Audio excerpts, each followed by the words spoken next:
So, welcome back. In a second lecture on this chapter, Molecular Basis of Inheritance, we will talk for search for genetic material, means the material of which genes are made up of, or the material which is responsible for transmission of character. मैंने कहा हमारे second lecture में हमारी बात होगी mainly on search for genetic material, मतलब कि किस चीज़ से jeans बने हैं या फिर कैरेक्टर जो जनरेशन टू जनरेशन जाते हैं वो क्या चीज़ लेकर जाती है. So before we start the experiment done for search of genetic material, as we know already कि DNA is genetic material of most of the organism of the world except some viruses. तो how DNA was discovered? मी म्हटलं आपल्याला 3 experiment पाहायचेच आहे जे केले गेले होते genetic material काय आहे हे माहिती करण्याकरता. पण त्या 3 एक्सपेरिमेंटचं आउटकम काय होतं की फायनली हे ठरलं की जगातले सगळे प्लांट, ॲनिमल, मायक्रोब्स या सगळ्यांचं जेनेटिक मटेरियल DNA आहे. फक्त काही व्हायरसमध्ये RNA असतो. पण त्याआधी आपण DNA कसा डिस्कवर झाला, म्हणजे DNA as a genetic material हे राहू देऊ, पण DNA how a chemical was discovered वो हमारी बात होगी. सुनो, in 1869 Friedrich Miescher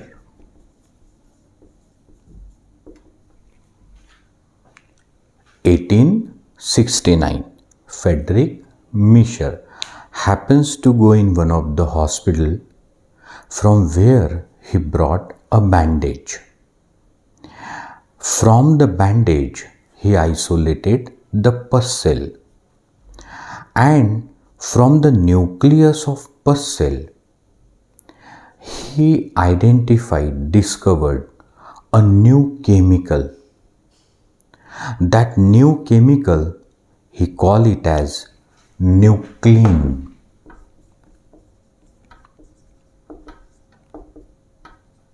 Because it was isolated from pus cell nucleus. हमने कहा फेडरिक मिशर 1869 की बात है. एक दवाखाने जाते हैं, वहाँ से एक फोड़े की पट्टी उठाकर लाए अपनी लेबॉर्ट्री में. उस फोड़े के पट्टी पे जो पस सेल चिपकी थी, उन्होंने वो पस सेल को बाहर किया और किसी पस सेल के न्यूक्लियस में से एक नए केमिकल की खोज की. ऐसा नया केमिकल अब तक जिसका जिक्र नहीं हुआ था, और उस नए केमिकल को नाम दिया गया न्यूक्लिन, क्योंकि वो न्यूक्लियस से आइसोलेट हुआ और ये एक एसिडिक केमिकल है और इसीलिए बेहतर होगा उसे कहना न्यूक्लिक ॲसिड. इन मराठी 1869 मध्ये फेडरिक मिशर एका दवाखान्यात गेले. तिथून एक फोडाची पट्टी आणली आणि त्या जखमेच्या फोडाच्या पट्टीवर पससेल चिपकलेल्या असतात त्या वेगळ्या केल्या. एका पससेलच्या न्यूक्लियसमध्ये त्यांनी एक नवीन केमिकल शोधलं. आता या नवीन केमिकलला नाव दिलं न्यूक्लिन, कारण ते न्यूक्लियसमधनं काढलं.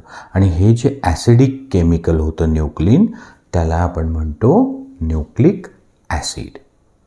तो nucleic acid was discovered by Friedrich Miescher and initially was called nuclein, but because it exhibit the acidic property it was called nucleic acid. Later on it was came to known that nucleic acid are of 2 types. Depending upon type of sugar. मतलब sir आपने कहा 1869 में Friedrich Miescher ने पसेल के nucleus में से एक नए chemical की खोज की जिसका नाम न्यूक्लिन रखा और वह एसिडिक प्रॉपर्टी दिखाता, इसीलिए उसका नाम न्यूक्लिक एसिड पड़ा। अब आप कहते हैं कि न्यूक्लिक एसिड के दो प्रकार हैं, किस आधार पे? सो न्यूक्लिक एसिड दो प्रकार के हैं, उनमें जो शुगर है उस आधार पे। म्हणजे न्यूक्लिक ॲसिड दोन प्रकारचे आहे. कशाच्या आधारे? त्या न्यूक्लिक ॲसिडमध्ये जे 5 कार्बनची शुगर असते, पेंटोज शुगर, त्याच्या आधारे. The pentose sugar is deoxyribose or the pentose sugar is ribose. म्हणजे न्यूक्लिक ॲसिड मधली शुगर एक तर असते डीऑक्सीराइबोज नहीं तर राइबोज. और इसीलिए अब न्यूक्लिक एसिड कितने प्रकार के हुए? दो. कैसे? Deoxyribose nucleic acid, ribose nucleic acid. पण सर डीऑक्सीराइबोज न्यूक्लिक ॲसिड किंवा राइबोज न्यूक्लिक ॲसिड तो हे खूप लॉंग वर्ड्स होतात, म्हणून त्याचे ॲक्रोनेम्स बनवले. जसं Panjabrao Deshmukh medical college PDMC, Panjabrao Deshmukh कृषी विद्यापीठ PDKV, तसं deoxyribose nucleic acid was called DNA. deoxyribose nucleic acid आणि ribose nucleic acid was called RNA. म्हणजे आता जेव्हा केव्हा DNA आणि RNA शब्द येतील तेव्हा तुम्ही म्हणाल की these are the two type of nucleic acid. They are the long chain of nucleotide. म्हणजे DNA असो की RNA असो, काय असतात हे? न्यूक्लिक ॲसिड म्हणजे न्यूक्लिओटाइडच्या long chain. To cut in short, in 1869 only humans were knowing DNA and RNA as a chemical. म्हणजे आपलं हे डिस्कशन जर थोडक्यात करायचं असेल तर 1869 मध्येच माहिती होतं DNA आणि RNA हे दोन केमिकल आहे याबद्दल. बट किसी को कोई इंटरेस्ट नहीं in knowing what is DNA end RNA. क्यों? क्योंकि उसका महत्व नहीं था उस वक्त. सर आपण असं म्हटलं की 1869 मध्येच मानवाला माहिती होतं की DNA आणि RNA हे दोन केमिकल असतात न्यूक्लियसमध्ये, पण कोणाला त्याच्यात इंटरेस्ट नाही. का नाही? कारण त्याचं महत्त्वच नसतं.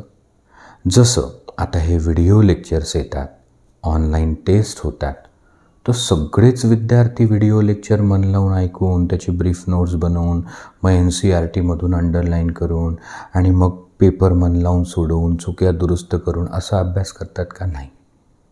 का? कारण त्यांना त्याचं महत्त्व माहिती नाही. जेव्हा माणसाला एखाद्या गोष्टीचं महत्त्व नसतं ना, तेव्हा त्याला त्यात इंटरेस्ट नसतो.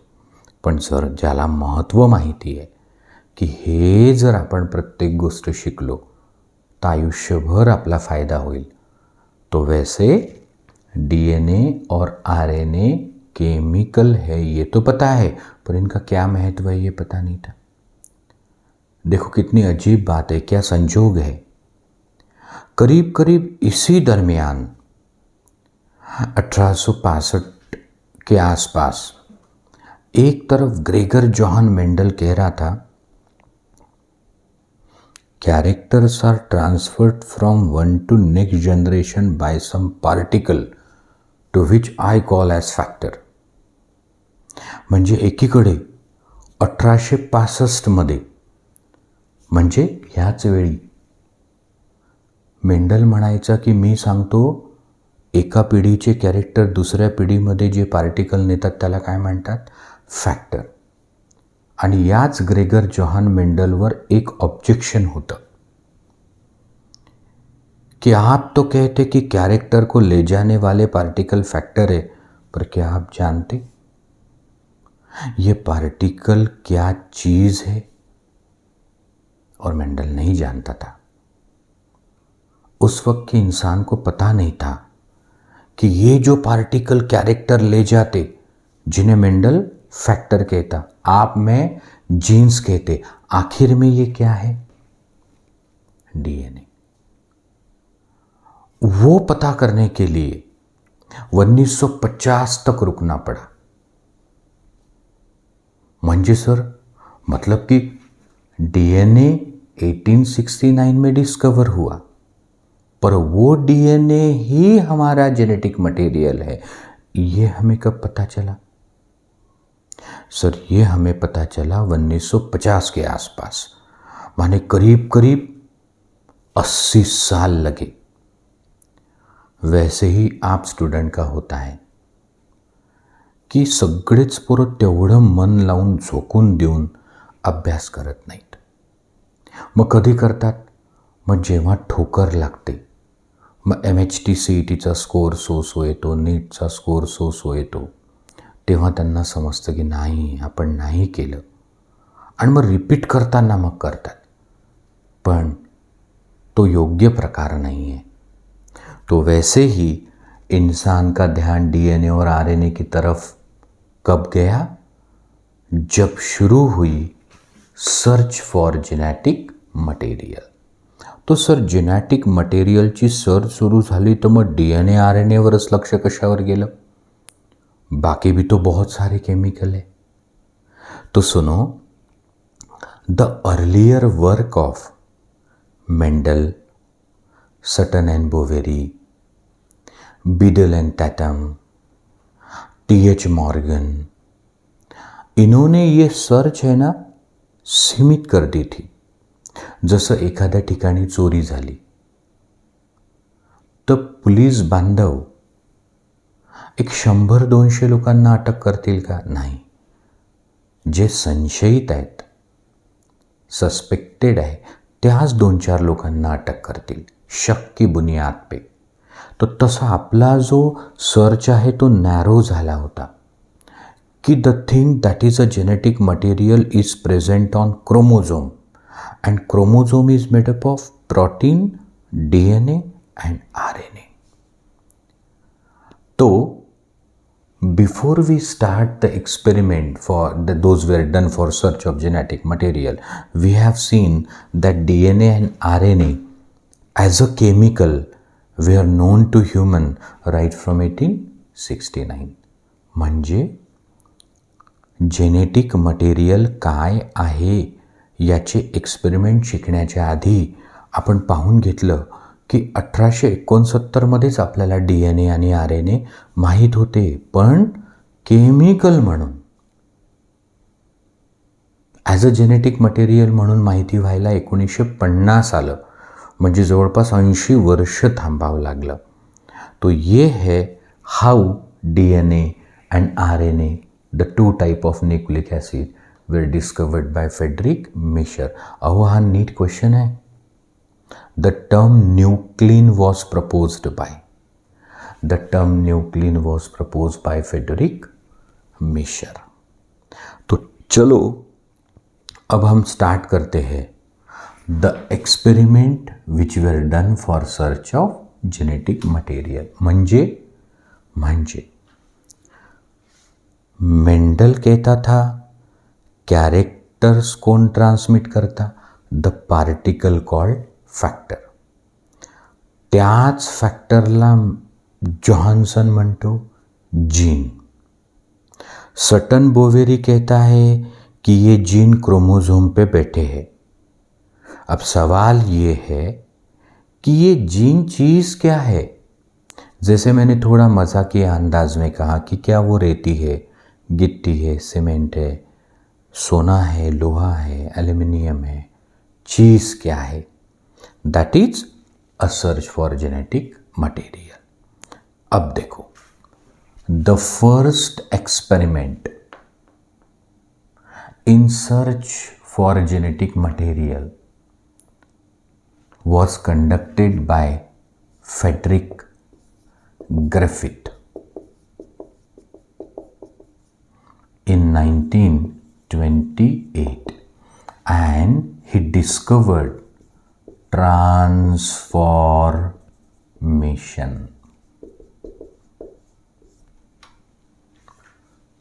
पहिला एक्सपेरिमेंट जेनेटिक मटेरियल काय आहे शोधण्यासाठी, प्रोटीन आहे, DNA आहे की RNA आहे, हे शोधण्यासाठी जो पहिला प्रयोग केला तो कोणी केला? फेडरिक ग्रिफिथने. कधी? 1928 मध्ये. तो क्या उसने पता किया कि क्या है जेनेटिक मटेरियल? नहीं. बजाय इसके एक नया फिनोमिनॉन डिस्कवर हुआ, and that phenomenon is called transformation. Remember, transformation was discovered by Frederick Griffith 1928. Griffith was a doctor. Frederick Griffith कौन होता? डॉक्टर. and a bacteriologist. मतलब बैक्टीरिया का अध्ययन करने वाला वो एक डॉक्टर था. He conducted the experiment on Streptococcus pneumoniae. For the God's sake, don't call pneumonia. Pneumonia is a disease. The name of bacterium is Streptococcus pneumoniae. तो आप कहते फेडरिक ग्रिफिथ ने 1928 में एक एक्सपेरिमेंट किया. वो एक्सपेरिमेंट किया था for search of genetic material, और वो किसी बैक्टीरियम पे किया था जिसका नाम है स्ट्रेप्टोकोकस न्यूमोनिया. आप चाहे तो डिप्लोकोकस न्यूमोनिया कह सकते. ये वो बैक्टीरिया है जिससे मैमल्स को, सस्तन प्राणियों को न्यूमोनिया होता है. एक्सुडेशन ऑफ द लंग्स, मतलब लंग्स भर जाते हैं म्यूकस से इन केस ऑफ न्यूमोनिया. तो सर तुम्ही म्हणता फेडरिक ग्रिफिथ जो एक डॉक्टर आणि बॅक्टेरियोलॉजिस्ट होता, त्याने 1928 मध्ये स्ट्रेप्टोकोकस न्यूमोनी नावाच्या बॅक्टेरियावरती केला एक्सपेरिमेंट. आपल्याला तो आत्ता एक्सपेरिमेंट पाहायचा. So Griffith worked on the bacterium Streptococcus pneumoniae that cause pneumonia to mammal. अब ध्यान दो, there are two type of Streptococcus pneumoniae. I mean there are two strain. One is R type and other is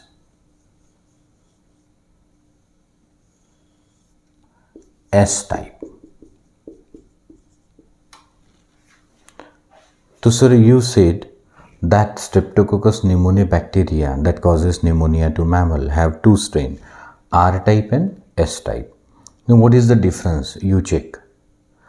R type do not have a polysaccharide capsule, and hence when cultured on a medium its colony appear rough, and that is why the name R type. म्हणजे R type of बॅक्टेरियावरती पॉलिसेकराइड capsule नसतं, आणि त्यामुळे त्यांची जी colony आहे artificial मीडियावरची ती कशी दिसते? Rough.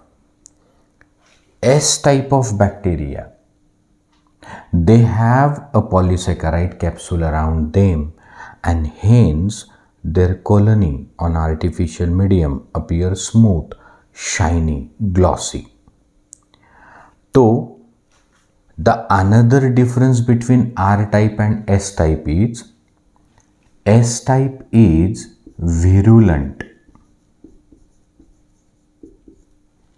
that is pathogenic. When it is injected into the mice develop pneumonia and dies. And R type is avirulent, that is non-pathogenic, means when it is injected into the mice it do not cause pneumonia and the mice survived. तो sir तुम्ही म्हणता की R टाईपवरती पॉलिसॅकॅराइड capsule नसतं, त्याची colony rough दिसते आणि त्याच्यामुळं pneumonia होत नाही, म्हणजे तो अव्हेरुलंट आहे. एस टाईप ऑफ बॅक्टेरिया त्याच्यावरती पॉलिसॅकॅराइड कॅप्सूल आहे, त्याची कॉलनी स्मूथ दिसते आणि त्यामुळे होतो न्यूमोनिया. नाव see Griffith used both the strains of bacteria in his experiment whose procedure is as below. मतलब कि ये दोनों प्रकार के बैक्टीरिया का उपयोग ग्रिफिथ ने अपने एक्सपेरिमेंट में किया और इसकी प्रोसीजर कुछ ऐसी है. Step number 1, R type of bacteria injected into the body of mice and the mice is alive. So when R type of bacteria were injected into mice, the mice was alive because R type is non-pathogenic. म्हणजे एका इंजेक्शनमध्ये R टाईपचे bacteria घेतले आणि injection माईसला inject केलं, तर त्या माईसला काहीच नाही झालं, तो जिवंत राहिला. नाव S type of bacteria were injected into the body of mice and the mice died. You know why? S type of bacteria एका इंजेक्शनमध्ये घेतले आणि उंदीराला ते इंजेक्शन दिलं, तर उंदीर मेला. कारण यस टाईप कसे आहे? Virulent, pathogenic. Now step number 3, S type of bacteria which were prior heat killed, and when killed bacteria were injected into the body of mice, the mice was alive. The conclusion is, no doubt S type of bacteria are virulent, but they were prior heat killed, and when killed bacteria were injected into the body of mice, obviously the mice will remain alive. तो R टाईपचे bacteria जेव्हा inject केले तेव्हा उंदीराला काही नाही होत. Yes type of bacteria जेव्हा आपण इंजेक्ट करतो तेव्हा उंदीर न्यूमोनियानी मरतो. हेच यस टाईपचे बॅक्टेरिया एका इंजेक्शनमध्ये घेतले और यदि वो इंजेक्शन उबलते पानी में डाला तो उबलते पानी में वो बैक्टीरिया मर गए, म्हणजे बैक्टीरिया हीट किल. और मरे हुए बैक्टीरिया जब चूहे में इंजेक्ट किए तो मरे हुए बैक्टीरिया से कुछ नहीं होता. The mice was alive. Now the last step. So R type, you know they are non pathogenic, त्यांनी काही होत नसतं. So R type of bacteria were mixed with S type which were heat killed, and when this mixture of R type and killed S type was injected into the body of mice, the result was predicted. मतलब कि अगर R type जिससे कुछ नहीं होता, मरे हुए yes type जिससे कुछ नहीं होता, तो हमने अगर दोनों को एक साथ लिया, मतलब एक इंजेक्शन में पहले लिए आर टाइप जिनसे कुछ नहीं होता, फिर लिए मरे हुए एस टाइप जिनसे कुछ नहीं होता, and when this mixture was injected in to the body of mice. तो असं वाटलं की काही व्हायला नाही पाहिजे, कारण दोन्ही जेव्हा सेपरेटली वापरलं तेव्हा काही नव्हतं झालं. तो when the mixture was injected into the body of mice, the mice died. Now this was unpredicted, surprising. म्हणजे याचा विचारच नव्हता केला. हे सरप्राइजच होतं कि अरे यार, आर टाइप से कुछ नहीं होता, मरे हुए यश से कुछ नहीं होता. जब दोनों को एक साथ मैंने माइस को इंजेक्ट किया तो हाउ डिड द माइस डाइड. तो फिर इस मरे हुए माइस से मेलेल्या उंदरातून जेव्हा ब्लड सॅम्पल घेतलं त्याच्या लिव्हरचं, तो वेरी सरप्राइजिंग. मतलब ये जो चूहा मर गया ना, उसके लीवर में से जो ब्लड सैंपल लिया और आर्टिफिशियल मीडियम पे उसको जब कल्चर किया, मतलब मरे हुए चूहे से जो ब्लड सैंपल लिया था, वो ब्लड सैंपल का एक कतरा खून जब आर्टिफिशियल मीडियम पे रखा, तो वेरी सरप्राइजिंग,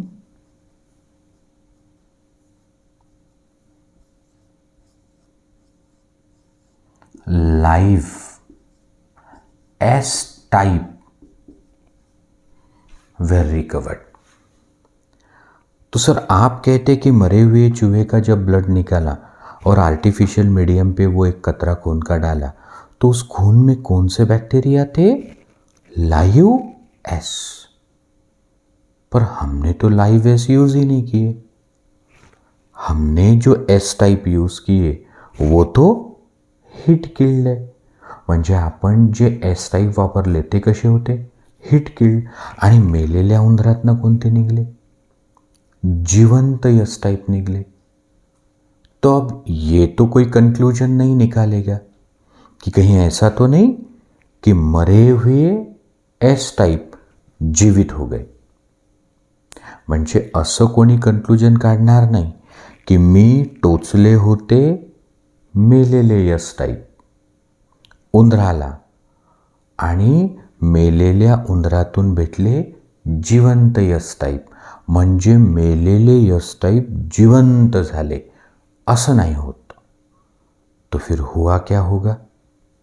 तो Griffith drawn the conclusion, perhaps R type which are non pathogenic, avirulent, might have picked up something from the killed S type.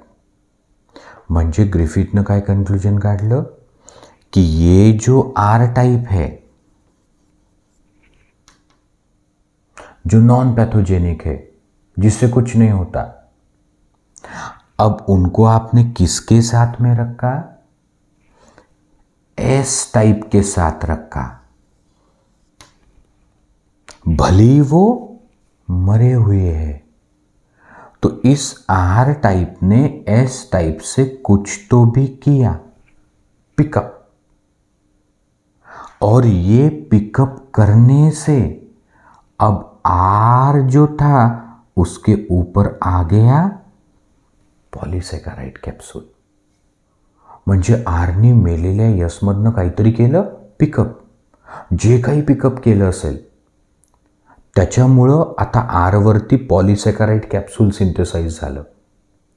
मतलब आर अब दिखने लगा एस, और जो था पहले नॉन पैथोजेनिक अब वो बन गया pathogenic. And this is something else than mutation. हा जो बदल आहे की आर टाईपवरती पॉलीसॅकराइड कॅप्सूल येतं, तो स्मूथ दिसतो, तो पॅथोजेनिक बनतो, तर हे म्युटेशन नाही आहे, हे काहीतरी वेगळंच आहे.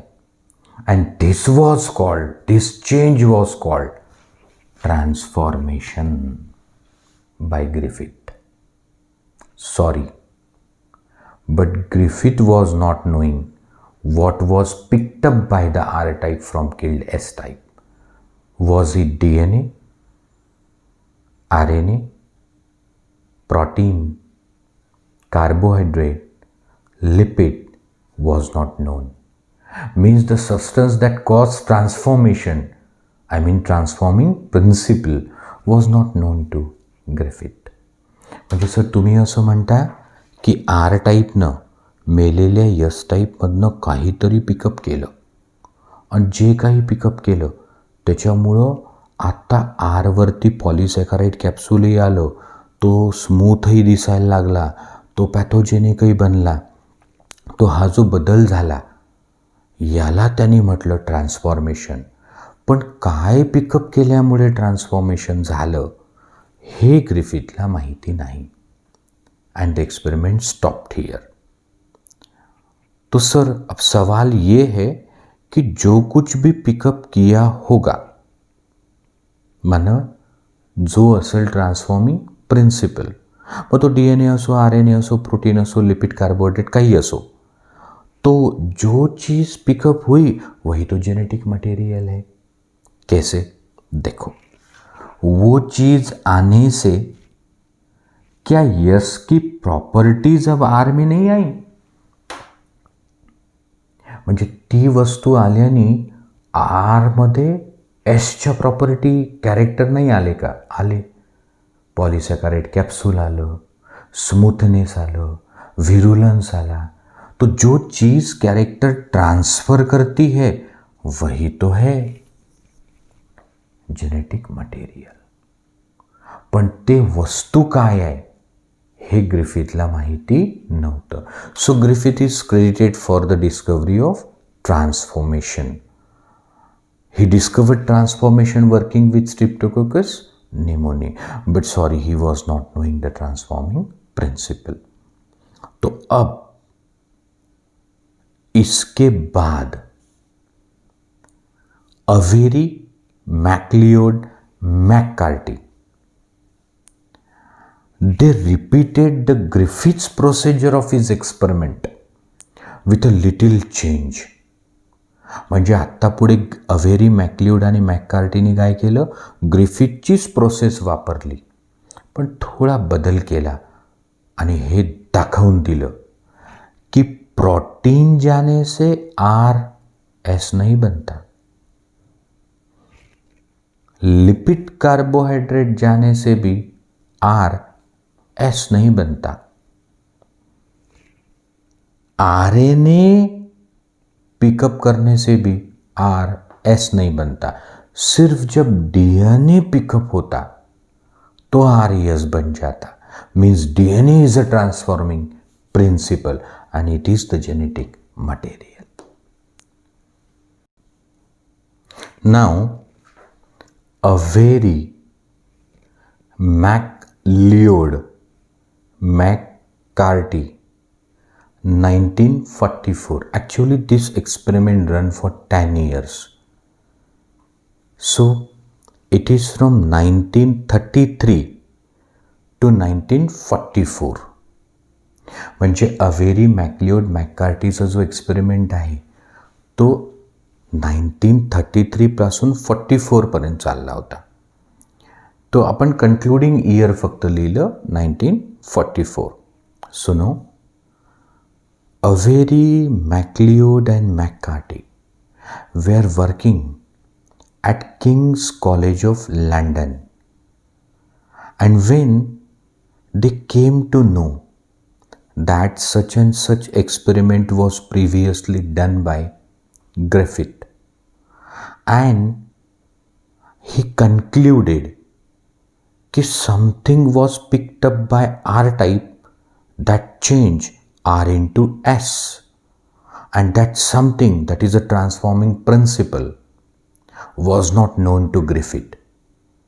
They continued the same procedure of experiment with a little change, but the experiment this time was in vitro, not in vivo.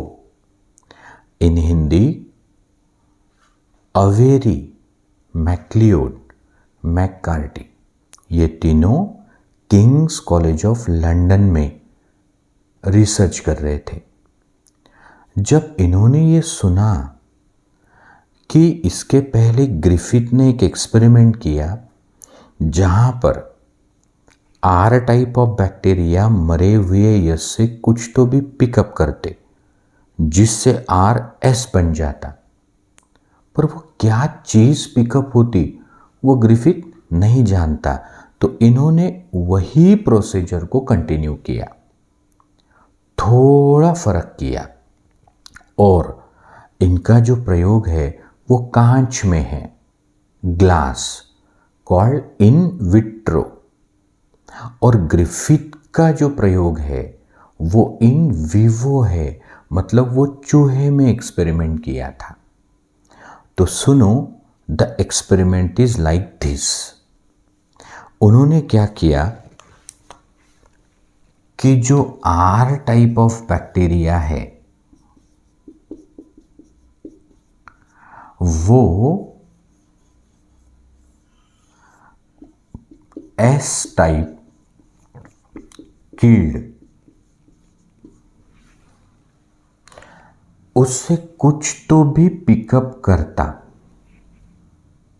जिससे आर एस बन जाता। तो क्या पिकअप करता? तो मैंने तो पहले ही कहा कि ये जो सर्च ऑफ जेनेटिक मटेरियल है इट वाज नैरोड, और अब वो इर्द गिर्द घूम रही थी प्रोटीन, डीएनए, आरएनए के। म्हणजे आता शक, डाऊट कोणावर आहे? एकतर प्रोटीन पिकअप केलं असेल, नाही तर आरएनए, नाही तर डीएनए। तो इन्होंने क्या किया, एस टाइप किल्ड से प्रोटीन सेपरेट किया, आरएनए सेपरेट किया, डीएनए सेपरेट किया। म्हणजे या मेलेल्या एस टाइप मधलं वेगळं केलं प्रोटीन, आरएनए आणि डीएनए, आणि प्रोसीजर पहा कशी आहे। तो ये है एक टेस्ट ट्यूब,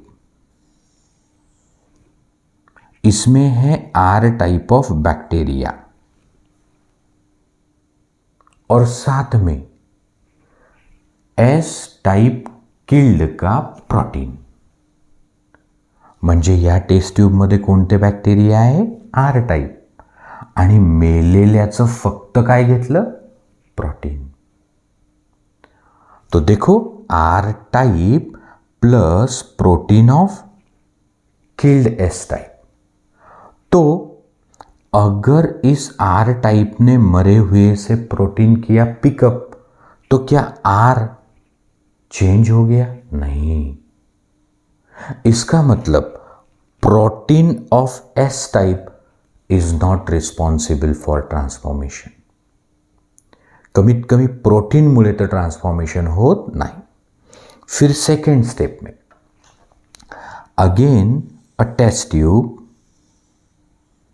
जिसमें है आर टाइप ऑफ बैक्टीरिया और एस टाइप किल्ड से लिया आरएनए। तो देखो, R type plus RNA from S type to see whether RNA cause the transformation of R type. तो काय दिसलं? नाही सर, आर टाइप आणि मेलेल्याचा आरएनए तरी आर आरच राहिला, वो चेंज हुआ क्या? नहीं। मतलब ना प्रोटीन ना आरएनए, ये दोनों से नहीं होता transformation. Third step, again a test tube containing R type और एस टाइप किल्ड का अब लिया DNA. When the DNA of S type was taken, इसमें जब डाला तो R type develop a polysaccharide capsule and R type now change to S type. म्हणजे आता आर काय बनला? एस। झालं ट्रांसफॉर्मेशन, ना प्रोटीन से हुआ ना आरएनए से। तो क्या पिकअप करने से आरएस बनता? डीएनए। म्हणजे DNA is a transforming principle end genetic material. Sir genetic material कैसे? क्योंकि डीएनए लेने से पॉलीसेकेराइड कैप्सूल भी आती, विरुलेंस भी आता, स्मूथ शाइनी कॉलोनी भी आती. So DNA transfer the character. So DNA is a transforming principle. अब इस बात को कंफर्म करना है, मतलब कोई एक चीज डालने से टेस्ट बदल जाती, मतलब कि इलायची या अदरक डालने से चाय की टेस्ट बदल जाती, तो वो ना डालने से टेस्ट बदलनी नहीं चाहिए. याला म्हणतात कन्फर्मेशन. देखो मरे हुए का डीएनए डालने से अब आर बन गया एस टाइप. तो अब हमें कंफर्म करना है कि यह काम डीएनए से ही हुआ. तो क्या किया देखो, this is R type plus DNA of killed S type plus जो हमने डीएनए डाला है उसे नष्ट करने के लिए यूज किया डीएनएज एंजाइम. तो सर हा डीएनएज काय करतो, या डीएनएला नष्ट करतो. तो जब डीएनए यहाँ का नष्ट हो गया तो अब आर आर रह गया. म्हणजे डीएनए टाकल्याने ट्रान्सफॉर्मेशन होते आणि डीएनए नष्ट केल्याने ट्रान्सफॉर्मेशन होत नाही. इन हिंदी, मरे हुए एस का डीएनए डालने से ट्रांसफॉर्मेशन होता और मरे हुए एस का डीएनए डालने के बाद अगर उस डीएनए को नष्ट करने वाला एंजाइम डाल दिया तो फिर ट्रांसफॉर्मेशन नहीं होता. मतलब ये काम कौन कर रहा है? DNA. So this is how the transforming principle was identified to be DNA by Avery, MacLeod and McCarthy in 1944. और उन्होंने कहा कि ये जो डीएनए है ट्रांसफॉर्मिंग प्रिंसिपल, यही तो है जेनेटिक मटेरियल. बट यहां एक प्रॉब्लम आ गई. मान के चलो कि 100 में से 85% बायोलॉजिकल साइंटिस्ट ने इस बात को एक्सेप्ट किया, अग्री हो गए, they were convinced. But 15% people from biological world said we will not believe that DNA is genetic material unless you tell us whether DNA can replicate itself, whether DNA accurately express itself, whether DNA is a stable thing, whether DNA has a scope of mutation. These are the 4 properties of genetic material. Whether DNA has those properties. So in 1944, much about DNA was not known. It was known in 1953 due to Watson and Crick. In Marathi. आता आपण पाहिलं की yes type जे killed आहेत त्याचा DNA टाकल्यावर transformation होतं. तो डीएनए नष्ट केल्याने ट्रान्सफॉर्मेशन होत नाही. म्हणजे डीएनएच ट्रान्सफॉर्मिंग प्रिन्सिपल आणि जेनेटिक मटेरियल आहे. ही गोष्ट 85% म्हणजे मेजॉरिटी ऑफ द सायंटिस्टनी मान्य केली की जेनेटिक मटेरियल इज डीएनए. पण काही लोक म्हणायचे की बघा, जे काही जेनेटिक मटेरियल असतं ते स्टेबल असलं पाहिजे, त्याच्यात कपॅसिटी ऑफ डुप्लिकेशन असली पाहिजे, स्कोप फॉर म्युटेशन असलं पाहिजे, ॲक्युरेट एक्सप्रेशन असलं पाहिजे. ह्या गोष्टी या डीएनएत आहे का? आणि 44 साली डीएनएबद्दल एवढी माहिती नव्हती. और इसीलिए अभी भी दुनिया 1944 में डीएनए को नहीं मानती थी जेनेटिक मटेरियल. तो सर वो कब मानने लगी? 1952 हमारा तीसरा experiment of Hershey end chase, जिन्होंने कहा कि देखो वायरस में दो ही केमिकल है, प्रोटीन एंड आरएनए या प्रोटीन एंड डीएनए। वायरस में दो ही केमिकल है, प्रोटीन एंड डीएनए। अब मैं एक्सपेरिमेंट करके साबित करूंगा कि इन्फेक्शन के वक्त मदद करता है डीएनए, कॉपीज बनाने में मदद करता है डीएनए, सारी इंफॉर्मेशन रखता है डीएनए, और प्रोटीन का तो रोल ही नहीं। तो तेव्हा लोकांनी मान्य केलं। तो वो एक्सपेरिमेंट 1952 का है, हर्शे एंड चेज, जो अभी मुझे आपको बताना है। तो सर फिर इसके एक्सपेरिमेंट की वजह से लोगों ने मान लिया कि नहीं, तब तक डीएनए के बारे में काफ़ी जानकारी हमारे पास आ गई थी। तो ये है Griffith's experiment and Avery, MacLeod and McCarty's experiment. Now the third experiment in search for genetic material. तो the recap is, Griffith discovered the phenomenon of transformation, that R type of bacteria picked up something from heat-killed S type. That something transformed R into S. But as to what was picked up, what is the transforming principle, that was not known to Griffith. Only he is credited for the discovery of transformation. Now, Avery, MacLeod and McCarthy in 1944 said it is the only DNA from killed S type that can transform R type. So, transforming principle and genetic material is DNA. Now, sir, if due to Avery et al.'s experiment, it is known that it is the DNA who is transforming principle or genetic material. Now, what was the necessity of the next experiment conducted by Hershey and Chase? I told you previously that majority of the biologists were convinced with the experiment of Avery, and they agreed that DNA is a genetic material. But some 15% say, one group of the biologists said they don't agree that DNA could be a genetic material, because DNA, whether has a capacity of replication, expression, scope for mutation and stability, was not known by the time Hershey and Chase conducted the experiment.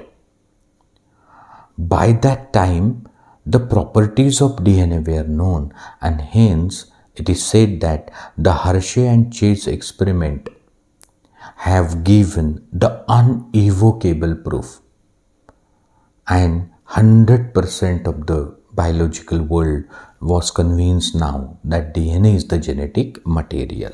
So, experiment number 3, Hershey and Chase, 1952. To understand the experiment of Hershey and Chase, some basic knowledge is required. Let us go into that basic. See, what is bacteriophage?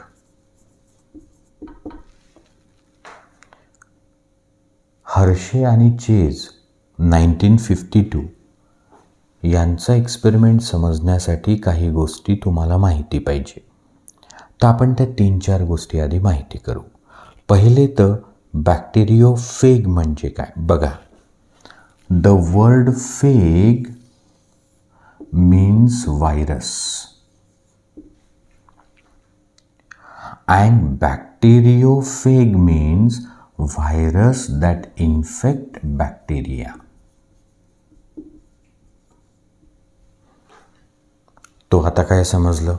Sir, फेग म्हणजे virus असतो आणि बॅक्टेरियोफेग म्हणजे असा virus जो बॅक्टेरियाला infection करतो. मतलब कि the virus which infect bacteria is bacteriophage. The virus that infect animal is zoophage. The virus that infect the fungus is mycophage. The virus that infect the bacteria is the virus which infect the plant is phytophage. Okay, तो sir bacteriophage माने a virus that infect bacterium, ये तो समझ में आया. थोड़ा आगे, कैसा रहता बैक्टीरियोफेग? तो सर बॅक्टेरियोफेग असो की कोणताही वायरस असो, उसका शरीर दो ही चीज़ों से बनता. See, head, sheath, tail fibre, और यहाँ एक कॉलर रीजन रहता, यहाँ बेस प्लेट रहती. So this entire structure is protein. म्हणजे व्हायरसचं शरीर हे प्रोटीनचं बनलेलं असतं. आणि आता जेनेटिक मटेरियल या another chemical. So this is DNA. तो आता आपल्याला दुसरं बेसिक समजलं. पहिलं तर बॅक्टेरियोफेग म्हणजे असा बॅक्टेरिया, असा व्हायरस जो बॅक्टेरियाला इन्फेक्शन करतो आणि त्याचं शरीर दोन केमिकलचं बनतं. पूर्ण शरीर प्रोटीनचं, त्याला कॅप्सिड म्हणतात, आणि हा त्याचं जेनेटिक मटेरियल जो DNA आहे. तीसरा बेसिक, ये जो प्रोटीन है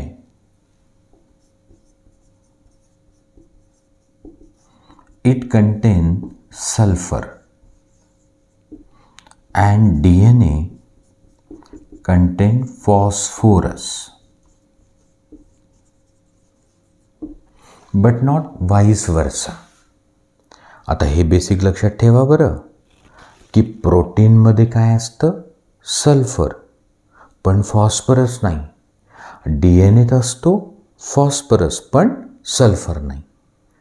तो ठीक आहे sir, bacteriophage is virus which infect bacterium. The body has only two chemical, protein and DNA. You said protein has sulfur but not phosphorus and DNA contain phosphorus but not sulfur.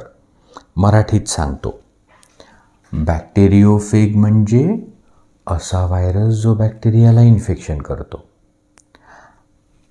त्याचे शरीरात किती chemical आहे? दोनच. पूर्ण शरीर प्रोटीनचं आणि आतमध्ये DNA असतो. प्रोटीनमध्ये सल्फर असते पण फॉस्फरस कधीच नाही. आणि DNA नावाच्या मॉलिक्यूलमध्ये फॉस्फरस असतो पण सल्फर कधीच नाही. हे बेसिक आहे. आत्ता आपल्याला एक्सपेरिमेंट समजायला अडचण नाही. सुनो.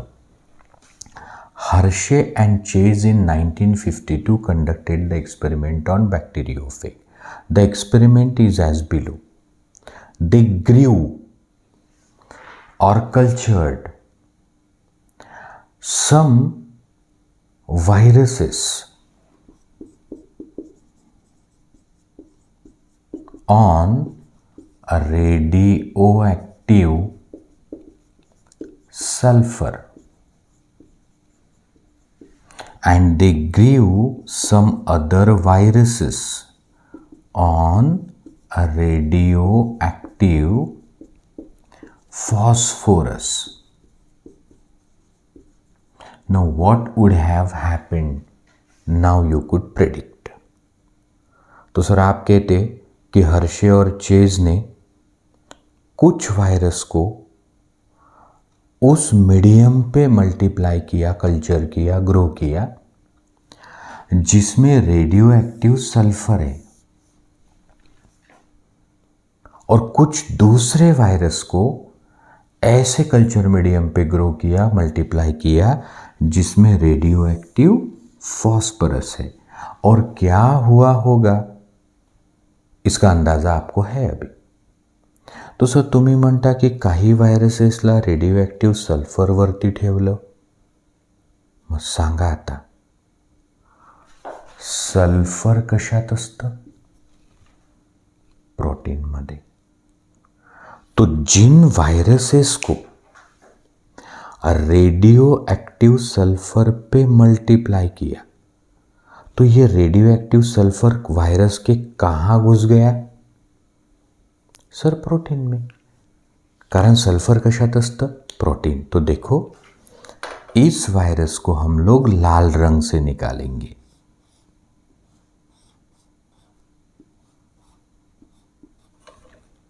तो रेडियो एक्टिव सल्फर कहाँ घुस गया? प्रोटीन में। और सल्फर कभी डीएनए में नहीं रहता, तो उसका डीएनए हम लोग ब्लैक कलर से दिखाएंगे। ठीक है, आता पहा, some viruses were multiplied on radio active phosphorus. तो रेडियो एक्टिव फॉस्फोरस वायरस के कौन से केमिकल में घुसा? तो सर फॉस्फोरस कशात असतो?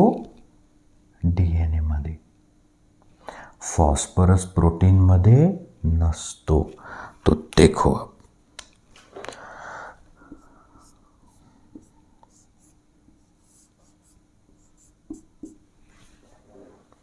तो अब प्रोटीन में रेडियो एक्टिविटी नहीं है, क्योंकि रेडियो एक्टिव फॉस्फोरस कहां मिलेगा? In DNA.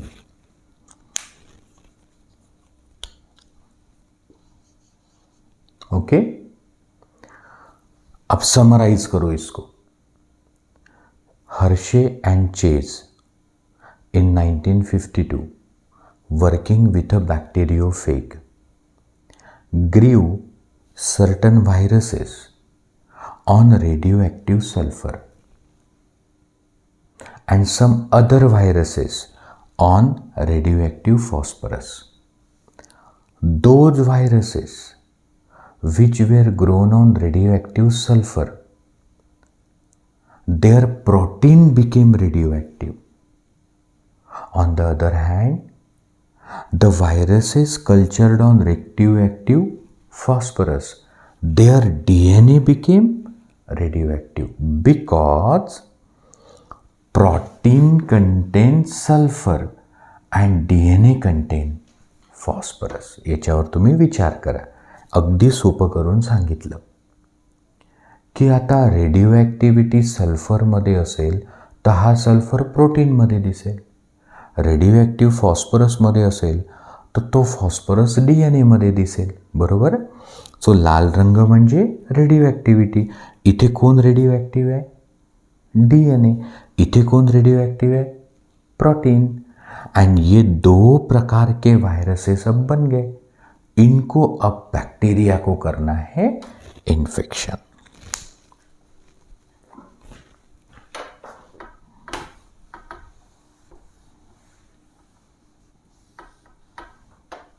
Now when the viruses were allowed to infect the bacterium E. coli, so Escherichia coli हे कोण आहे? बॅक्टेरिया. है त्यांचा डीएनए. ठीक है. अब देखो, the virus with radioactive protein, non-radioactive DNA.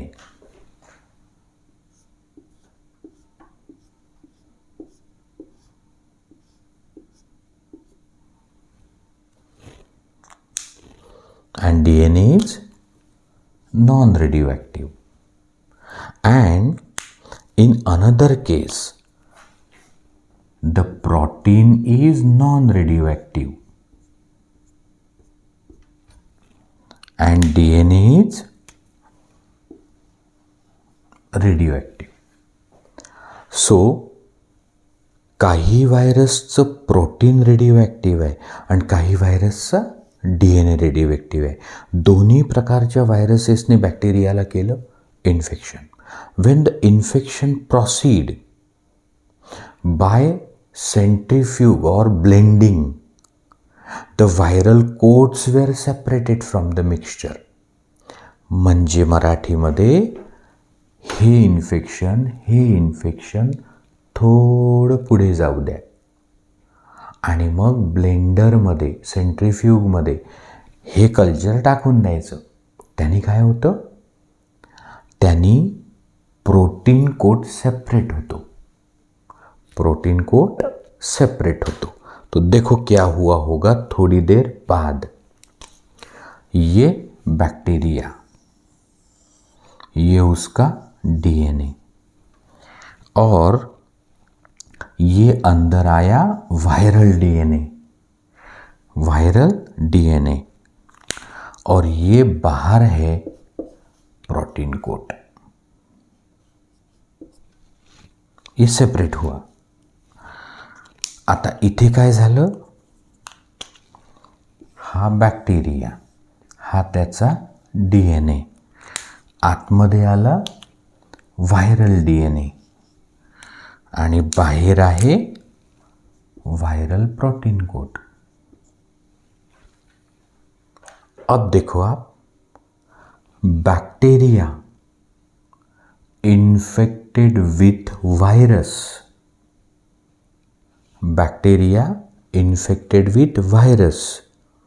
whose DNA was non-radioactive. That bacteria is non-radioactive. असा बॅक्टेरिया ज्याला इन्फेक्शन करणारा व्हायरस त्याचा DNA होता नॉन रेडिओ. तर तो बॅक्टेरियासुद्धा आहे नॉन रेडिओ. आणि बैक्टीरिया के बाहर क्या है, रेडियो एक्टिविटी. मतलब प्रोटीन रेडियो एक्टिव है, वो तो बाहर है. DNA नॉन रेडियो एक्टिव है, वो तो बैक्टीरिया के अंदर है. मतलब इन्फेक्शन करताना आतमध्ये कोण गेलं, प्रोटीन गेला की DNA. अब दूसरी case, bacteria that was infected with a virus having radioactive DNA. The bacteria became radioactive. ऐसा बैक्टीरिया जिसको इन्फेक्शन करने वाला वायरस, जिसका DNA है रेडियोएक्टिव, तो बैक्टीरिया भी बन गया रेडियोएक्टिव. तो radio activity is within bacteria, outside no radio activity. In other word, दुसऱ्या भाषेत सांगतो, viral DNA non radio active असेल तर बॅक्टेरिया नॉन रेडिओ ॲक्टिव्ह आहे. व्हायरल DNA रेडिओ ॲक्टिव्ह असेल तर बॅक्टेरिया रेडिओ ॲक्टिव्ह आहे. म्हणजे DNA जातो आतमध्ये. आप इस पे विचार करो शांति से कि हो सर, जेव्हा DNA रेडिओ ॲक्टिव्ह होता तेव्हा बॅक्टेरियाच्या आतमध्ये ती रेडिओ ॲक्टिव्हिटी गेली. पहा बरं, इथं रेडिओ ॲक्टिव्हिटी कुठे आहे, DNA मध्ये, आणि ती रेडिओ ॲक्टिव्हिटी कुठे आली, बॅक्टेरियाच्या आतमध्ये. म्हणजे DNA आतमध्ये आला. इथे रेडिओ ॲक्टिव्हिटी कुठे आहे, प्रोटीनमध्ये, आणि इथे रेडिओ ॲक्टिव्हिटी कुठे आहे, बॅक्टेरियाच्या बाहेर. म्हणजे प्रोटीन आतमध्ये येत नाही, DNA आतमध्ये येतो. इसका मतलब इन्फेक्शन में किसका रोल है, DNA का. प्रोटीन तो बाहर है. अब थोड़ी देर बाद ये जो वायरल DNA रहता वो इस बैक्टीरिया को अपने कंट्रोल में लेता. बेचारा बैक्टीरिया उस वायरस के DNA अब बनाएगा.